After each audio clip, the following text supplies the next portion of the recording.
The ethnic violence in South Sudan is a long-standing conflict within the country, and it can be explained as a civil war that broke out in December 2013, which was 2 years after gaining its independence. This violence consists of widespread ethnic cleansing, burning villages, looming starvation, and gang rape. And the objectives of this video is that we aim to explain the general analysis of the violence itself by justifying the actors involved, the dynamics, as well as the causes and consequences of the violence within the framework. So, what is actually the cause of this extreme ethnic violence in South Sudan? Truth be told, it all started in December 2013 when a clash between the Dinka ethnicity and Nuer ethnicity in the political arena broke out. It was believed that back in December 2013 in Juba, the current president, namely Salva Kiir, who is a Dinka ethnicity, accused his vice president of an attempted coup, and thus decided to dismiss the now former vice president, namely Riek Machar, and fire his entire cabinet, who are the Nuer ethnicity. On top of the dismissal of the vice president along with his entire cabinet, the Dinka members of South Sudan Armed Forces, both the police and army, started to attack the Nuer males, including innocent civilians. Generally speaking, the South Sudanese Armed Forces carried out a widespread killing on Nuer men in Juba in 2013, resulting in a massive displacement, raging violence, and dire food shortages. The fighting first started in Juba, but soon spread to Bor and Bantir, leading to an increasingly brutal civil war that affected the entire country. According to the survivor who had an interview with the Human Rights Watch, it was said that the Dinka soldiers and policemen gathered hundreds of Nuer men and detained them in a building where the armed men would later on resorting to shoot the Nuer men and torture them if they refused to give any relevant information regarding to the former Vice President Riek Machar. As a result of the extreme violence, around 50,000 people were killed, with 4 million people being forced to flee their homes, and around 7 million people being at risk of starvation, and that 70% of schools have been closed down due to the continually fighting. And it was believed that among the 4 million people who are forced to flee their homes, only around 2.3 million people have successfully escaped to neighboring countries in search of safety, whereas the remaining 1.8 million are trapped inside the warring nation.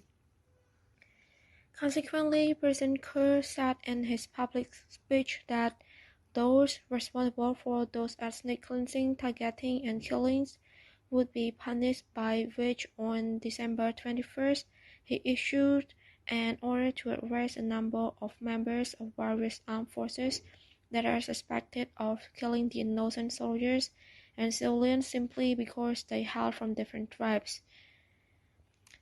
So he arranged the Inspector General of Police to establish a 5-member committee of policemen to investigate the allegation of killings of civilians. Thus, on December 13, the African Union's Peace and Security Council also decided to establish a commission to investigate human rights violations and other abuses committed during the armed conflict in South Sudan. However, despite a handful of peace agreements that have been signed over the course of the war, none of them were successfully implemented, as they have been repeatedly violated. And next, welcome to conflict theories. Conflict theories, there are 3 conflict theories that are appropriate to these issues. First of all is the Hobbes theory, that are competition for gain, fear of insecurity, and defense for honor. For competition for gain, this issue that there are 2 power sides that want to have power, and it's want to have power within the politics, that you have known already, that it is President Kiir and Vice President Machar. And another competition for gain is economic. That it's people are trying to grab the land as it's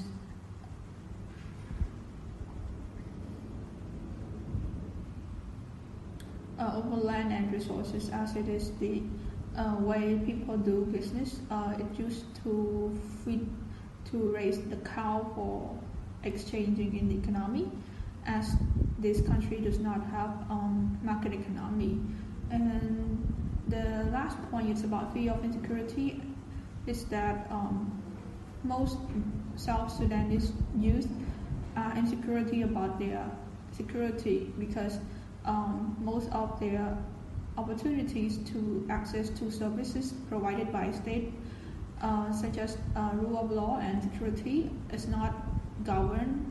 Really, is not completely given to them because it's due to the October 2015 decree by President Carr divided 10 states, the country's 10 states into 28, and it produced ethnic imbalance and over that. So the youth have to protect themselves and defend for their honor as well because in this country there are lots of ethnic groups and sides they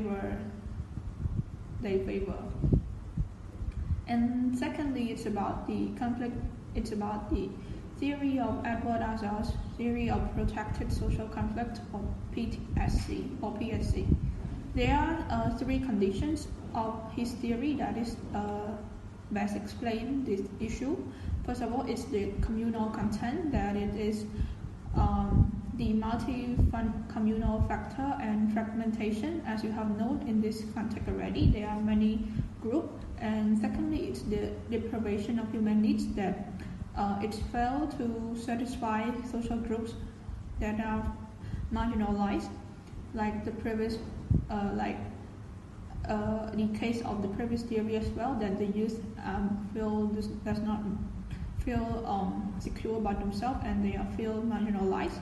And third is the governance and state roles, that most of them are that the Mr. President Carr is the monopolization, make his power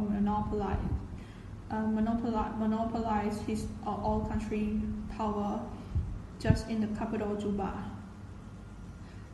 And so it's all about the conflict theories, and move on to conflict resolution mechanism.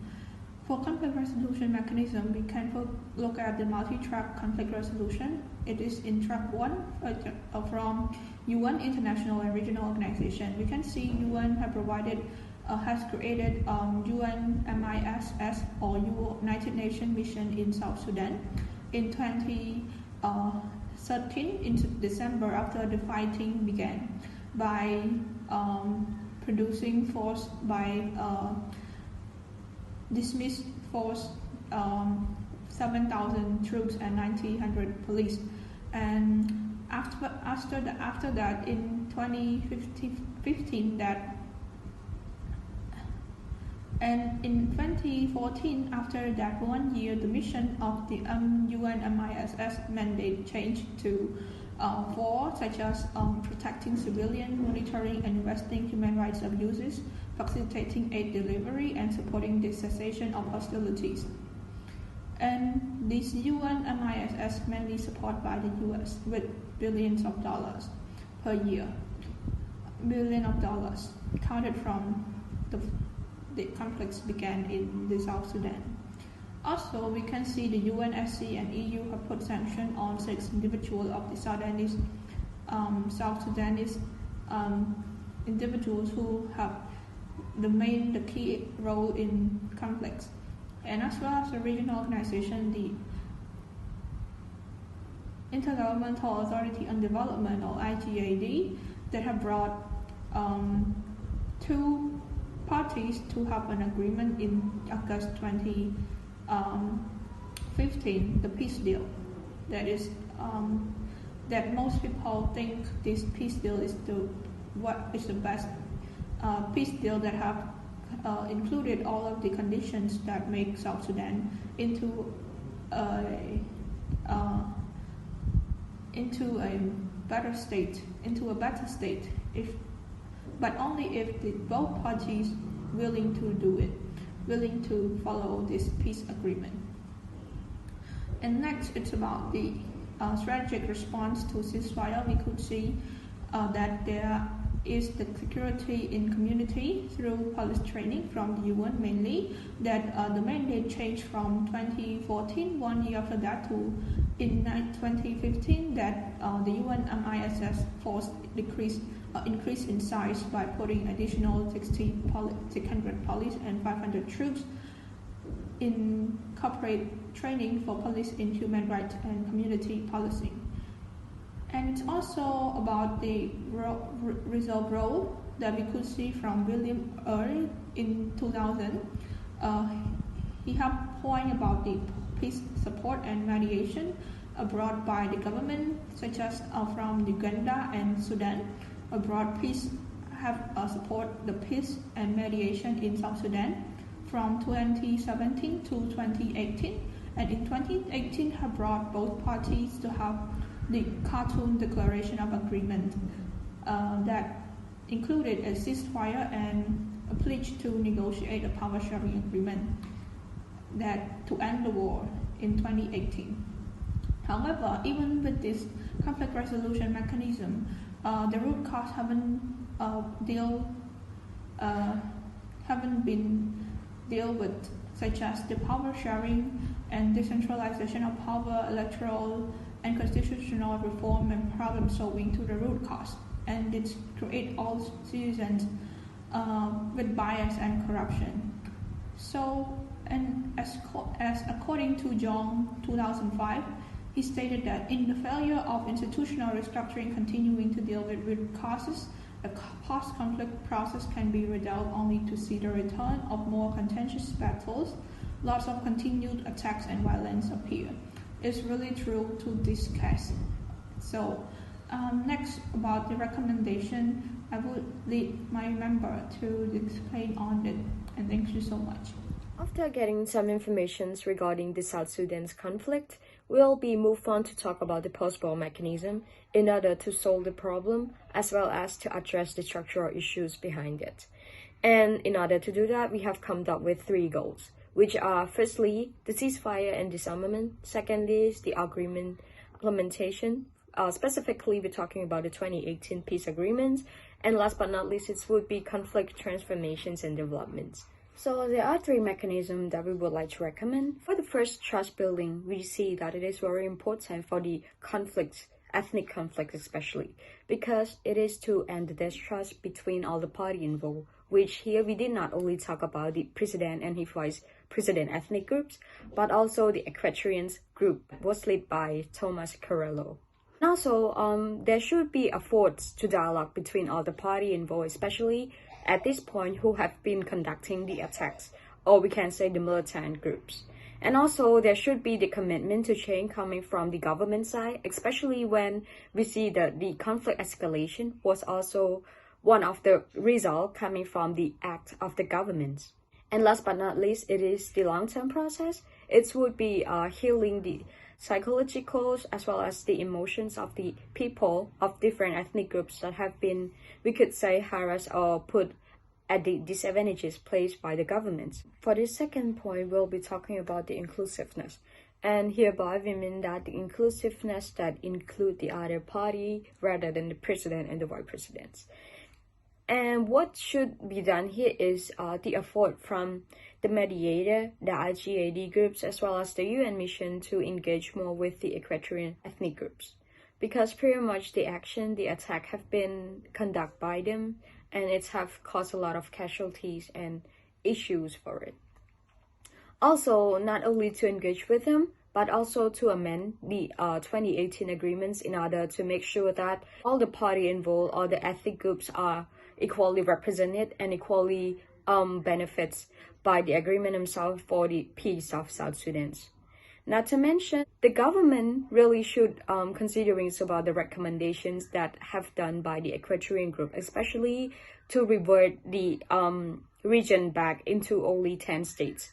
Last but not least, we'll be talking about ensuring the strict implementations of the agreements.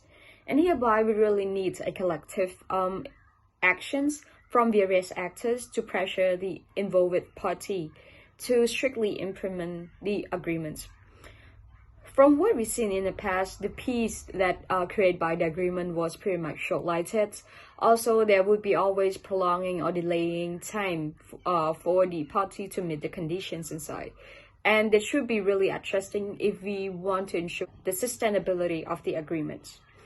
Then we also make sure that there are efforts from the international organization, from the regional organizations, and the neighboring states to abide by the decisions by UN, especially with the armed embargoes, and to cooperate with them in order to make sure that the UN mission themselves can carry out their humanitarian missions. And we also search for respect for the UN mission personnel, because the records so far have shown that there are humanitarian personnel as well as the UN personnel themselves have been attacked, killed by unidentified actors.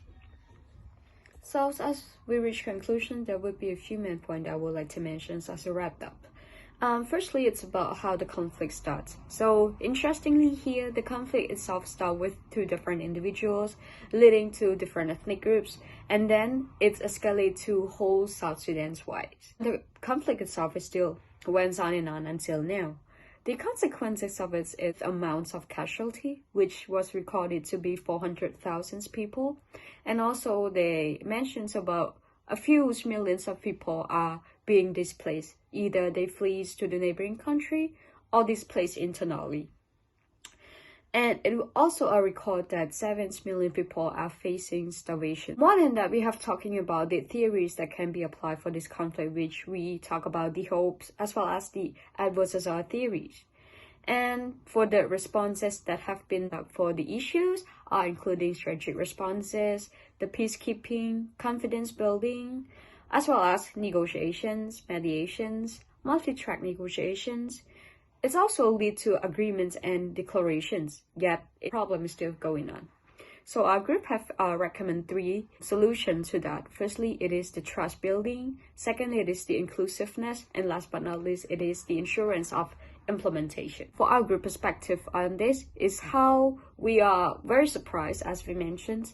It was started by 2 different groups only, yet it's caused suffering for millions of people, not only in their country, but also the neighboring state. To think about it, it's somehow understandable, because it is the nature of the intractable conflict, where the pride and identity of different ethnic groups are on stake. Also, there are groups that are fighting for their survivals, that we're talking about here. It is the resources they are living. Yet, we believe that with enough commitments and enough political will, the problem can be solved, though it might be a long-term process. For the implications of our study, it would be regarding the intractable conflict. It is one of the perfect example for it. Within that as well, we have talked about the essence of the psychological as well as the emotional factors in causing and also solving the conflicts. And for the mediations and the political wills are one again shows how important those are for solving the conflict. The conflict itself, we also see the importance of the external powers, not only to boost the peace process of the country, yet also somehow they also push for the country to fight. This is all for our video project. Thank you very much.